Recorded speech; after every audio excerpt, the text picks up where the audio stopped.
Hi guys, welcome back to Linda's Pantry. And today I'm going to do a little bit of a vlog because I'm doing things that you've already seen me do before. Number one, rhubarb pie filling. I'm going to make a batch of rhubarb pie filling. I picked this rhubarb yesterday, and this is a big bowl of rhubarb. And I still have probably this much still waiting. So there'll be another rhubarb recipe, and I'll let you guys help me decide what I should do. So leave me a comment of what you'd like to see. I have done rhubarb juice, and rhubarb juice is fantastic because you can kind of control that sugar, but it makes wonderful lemonade. Rhubarb lemonade is one of my very favorites. So if you'd like to see how I do the juice, go ahead and you can vote for that. I also do a rhubarb barbecue sauce. Now I did a video of my rhubarb barbecue sauce last year, and it's fantastic, but it's got a lot of texture. So I'm going to revise the recipe, and I can bring you along for that one if you'd like to see that. Or another recipe, there was a grilling sauce that they used rhubarb in, because people so often pair rhubarb with nothing but sweet things, but it really complements a savory dish as well. So let me know what you'd like to see on the next rhubarb recipe. And beans that, for most of you, canning season starts in July and August, and I do it year-round because that's how I stock my pantry. But I do get geared up because the garden is in full swing. As you can see, I'm getting produce, so I'll be doing a lot of canning, and I'm going to bring you along for all of it because everything information-wise gets delivered differently with every video. So even though you may have seen canning green beans before by me or other people, you might pick up something else along the way that is important or that will stick with you on the next time you want to can green beans. So I got my clear gel, and I ordered bulk. I'll put a link to the clear gel in the description box below so you can purchase that. If you're going to do pie fillings, you definitely need that. So I've got all my equipment out. I'm going to get it sanitized. The jars are in the dishwasher, and I'll be doing 7 quarts of this pie filling.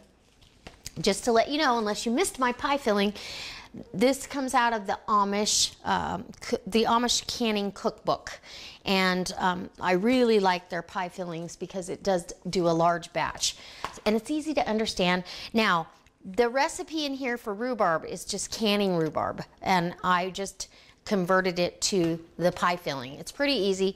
Go high on the lemon juice, and you know, your clear gel is about the same in every recipe, so it comes out perfect, and I can hardly keep it on the shelf. So let's go outside though, and let's see what's happening. The other thing that's happening today and yesterday, puppies have been going home, and so we only have 4 left out of the 9 that need to go home, and they're going to be kind of scattered. We've got 1 more today, 1 tomorrow night, and 1 is going home on the 8th.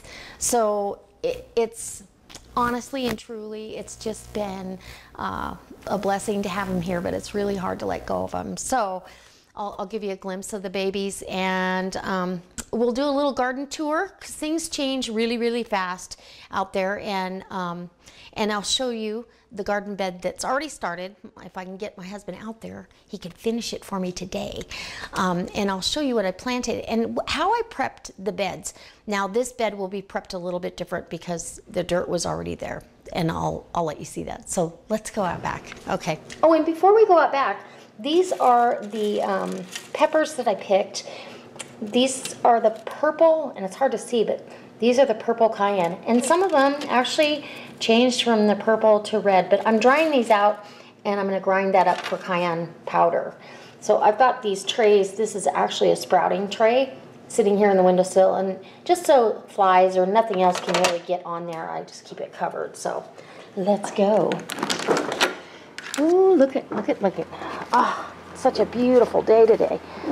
Looky here. We have, the puppies are out in the kennel. Okay, so these guys are the Romas, the Heinz variety. They have, I think I saw some flowering starting, so they should be setting fruit here pretty quick. And we've got the beans, trellising, and actually very late this year. By this time last year, I was picking off of these trellis beans. Well, hi, beauties. Hi, baby dogs. Oh, my goodness, and there's one in the whelping box. He goes home next. I know it. Hi, handsome. Hi. Hi, baby. Oh, goodness, I know it. Oh, I love him so much. My little favorite went home yesterday, and I cried so bad for quite a while, but I know she has a wonderful home, so you just get so attached. It's hard. And aren't they cute, the three amigos? That's right. One girly, and she goes home tomorrow, and we get to keep him for a little bit longer, and that one goes home Tuesday. So, yeah, you're cute. Okay, enough of you, right? Okay, so here's this bed. Now I showed you guys how I picked the rhubarb, and that's what I left. When you pick rhubarb, for those of you that are learning about it, and I had to learn about it, because I couldn't remember from when I was a kid how my mom, I knew how she picked it, but I didn't know how much she picked off the plant. You don't want to pick the whole plant. You want to leave about 1/3 of it. And I might have picked more than 1/3 or 2/3 of it, but I think this is fine. It's doing really well. It'll come back and give me some more rhubarb, because rhubarb goes till fall, till the frost. So, okay, we've got the big dogs are in the kennel, behaving. Okay, so these beds, I put 2 layers.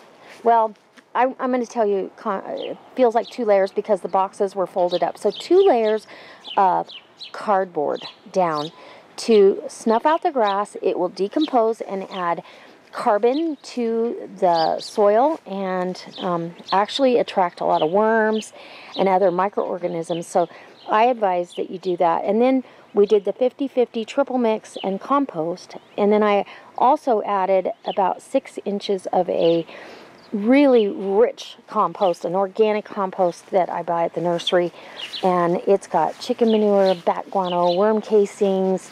It's just fantastic. So I have not planted this bed yet. There's a raspberry back there, a blackberry over here, and that is that gooseberry, and I'll be darned, we didn't kill it.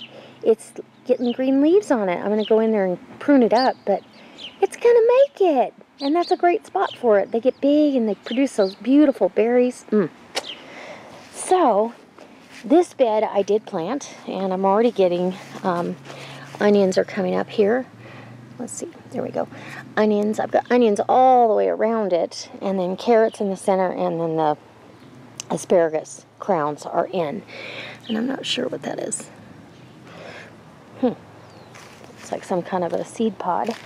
Okay, now we are putting another raised bed, because my husband bought too much soil, the compost and triple mix, and so he was able to get some more of the blocks and do an identical bed to the one right there. So we'll have 2 of these. And I haven't decided what to do in this one yet. I've got my plants started for the larger bed over here. I'm doing starts, and but I haven't decided. I think on this one I'm going to do some winter lettuces, because it would be easy to protect them from the cold. I've got those little cold frames I could put on there if I needed to. So, raspberries. I've been out here picking, and they're just delicious, I'm telling you. It's so good. So, and I still am having that problem with some of them having a dry white spot on them, and I can't remember who directed me to a website that could help me solve the problem. Well, this one doesn't have that, but it's not quite ripe. They're nice big berries over here. Look at how big these are. Heavy fruit. Yeah. Ooh, that one's ripe enough, I think. Yep. There's one in here too. Okay.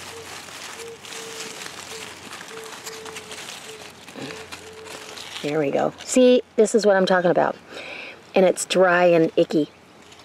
So how do I get rid of that, or how do I change that? For you gardeners out there, you guys are so helpful. I love it. And I know you don't just help me, but you help everybody else that might be or come across that later on in their gardening future. So look at these raspberries. That whole thing started 3 years ago with 10 bare root plants. They were just little sticks.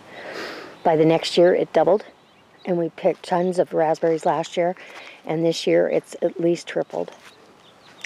And I planted last year 10 bare root along this fence, and as you can see, there's a whole lot more than 10. And I will get in here next year, early in the spring, and thin these out. If we can transplant some of the suckers, that would be great. I see another raspberry, sorry. It's like a squirrel. I gotta have it. Yeah, this one's got that little bit of that too. I just eat around it. Pull that thistle out of there. Okay. So, blackberries. I just am vining this along the fence here because they are sprawling big time. I got a couple little blackberries down in there. Nothing to write home about for sure, but that's okay. Let them mature. And these raspberries are taller than I am. Not that that's huge, but I'm 5'1", I believe. Maybe 5 foot. I don't know. I'm not. Yeah, I think I'm 5'1". Still short on one end. Okay, so here's another view of this side, and you can see how loaded with berries and how busy the bees are in here. We've got bees everywhere, just pollinating and taking care of business. I'm telling you. We have a honey farm across the highway from us, so I'm not sure if they travel that far, but it's less than a mile away. Yum. Okay, so there's an update on the raspberries. And let's get in. Oop, I got one down here. Holy cow. See, you can come out here and pick breakfast. Huh. You can. Yum. And nothing's touched this except bugs and sunshine, right? And get these oddballs off of here. Eat the good ones and toss the bad ones to the chickens. Or the ones you don't want, they eat them. All right. Raspberries, done. Garden bed will be done today. And if I can get a clip of my husband helping or putting that up, I will. Let's go over to the main bed. Oh, and I wanted to tell you, first off, thank you guys for all of that who tried to help out with the blossom end rot. And what I've always done is treat it with bone meal. So I got Job's organic bone meal and got that started. Now, I'm not going to pull off all the blossom end rot tomatoes because they can mature and you can cut that away. I want the plant to continue on, so hopefully the new babies that are on here won't get it. Look, a healthy little tomato with no blossom end rot. So that should have worked, and I've watered it in really, really well. I picked a pretty good batch of green beans. We're going to have little peas are flowering, so we might get a few peas. The carrots came in here and thinned again. You know, you're going to have to thin out like this. Look at the baby carrots. Oh. Anyways, thin those out, and I don't know what kind of green this is. But I've got it in 2 spots, so I guess I should figure that out. And these, I picked beans off of here, the majority of them, and you can see how much rhubarb I still have. This plant is just huge. I'm telling you, and it produces till the first frost. So, if you like rhubarb, I would plant it. It's a very versatile vegetable, and it is a vegetable. Everybody thinks it's a fruit, but it is a vegetable. Anyway, and there's some history behind that. You might Google, why is rhubarb called a vegetable, because it's kind of interesting. So, asparagus little baby asparagus in here, and then over in that other pot too, there's one. Potatoes, just put them in way late, but it's okay. And here's an overview of this jungle. Now, these beans here and these beans along here gave me quite a bit. They gave me about, I would say, 1.5 quarts. And the nice thing about my small canner, ooh, you can see that squash over there. Actually, baby, little yellow squash. And there's a couple on there, so we'll be picking that today. We can saute that up. We've got our cucumbers, and they're flowering and setting cucumbers. We've got our zucchini in our little itty bitty pot, and it's doing just fantastic. Look at that beautiful flower. I love squash flower. And I'm just going to show you. Look, it's got zucchini in there. And let's see anywhere else. There's a lot of male flowers on here, but yeah, there's another one in there. So we are going to be knee-deep in zucchini here pretty quick. And there's a big beefsteak.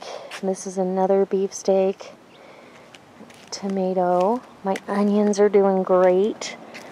And this is a zucchini. I had to pull one that also looked like it was getting a little blossom end rot, which I wanted to treat. I also treated those. I treated all the tomato plants with the bone meal. Let's go over here and I'll show you the package so you can recognize it. And watered it in really good. And these green beans, if you keep picking them, they'll keep producing. If you let them kind of go to seed, then the plant will die off. So you want to pick. And bone meal. There we go. So we've got some collard greens. And I forgot to water this cucumber yesterday, and I just soaked her down, so she's starting to perk back. And then Swiss chard and cucumber. So there's the overview of the garden. So let's go on. Let's move on to the next step of my day. Okay, so got the first layer down. And what did you have to do? You have to level it? Yeah, so everything is level.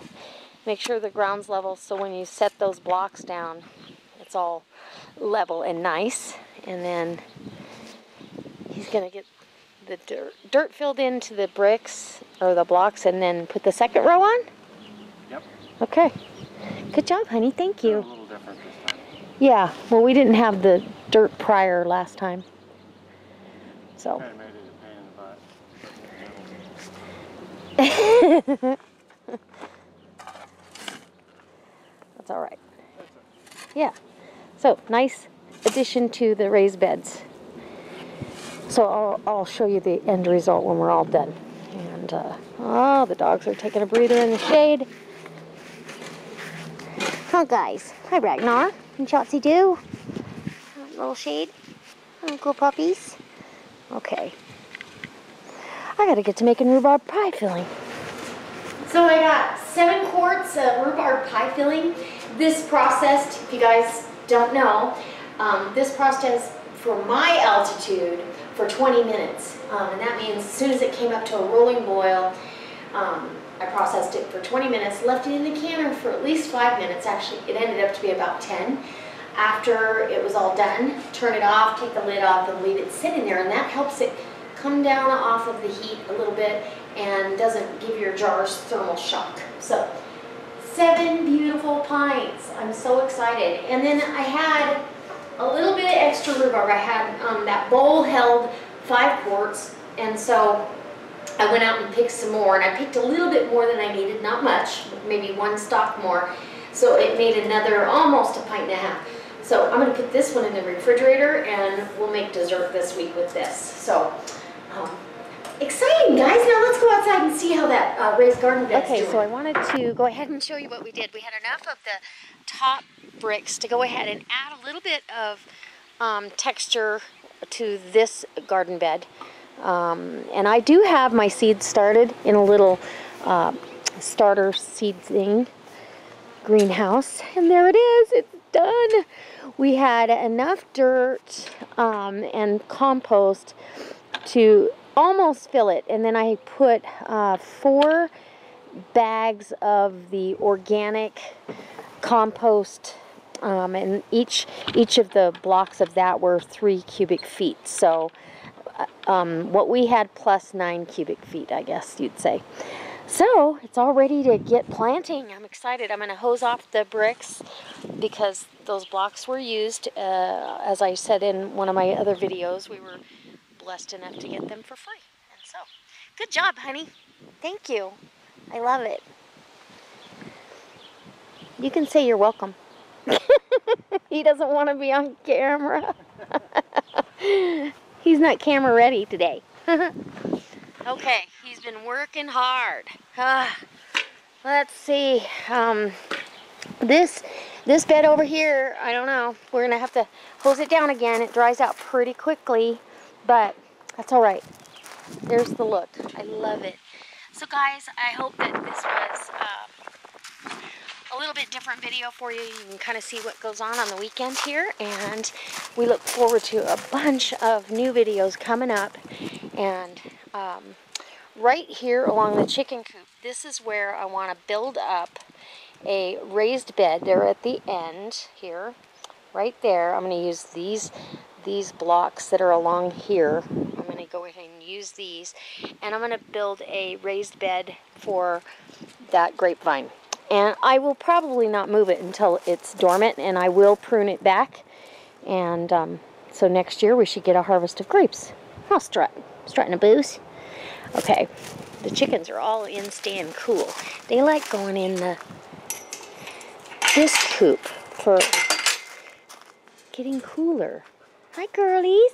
Are you hot? See, they're all hot. But it's cooler in there, I guess. So, I know it. Yeah. Well, you got fresh, clean, cool water, so. All right. Now, as always, guys, as I say goodbye, I hope this inspires you to go ahead and enjoy your yard, enjoy your, okay, and let me give you a kind of an overview of what this looks like. So it's right next to that bed, and it's about 5 feet wide in the dirt part by, probably 8 feet long. I didn't measure them yet, but 2 of those and the big one. So that's the addition to our garden area. It's going to produce a lot more food. So guys, don't forget, look in the description box below. I'll leave that clear gel link, and I will also, maybe I'll leave a link to some organic fertilizer, because it's super important that you feed your plants well so they can feed you well. Okay, I'll see you next time. Bye!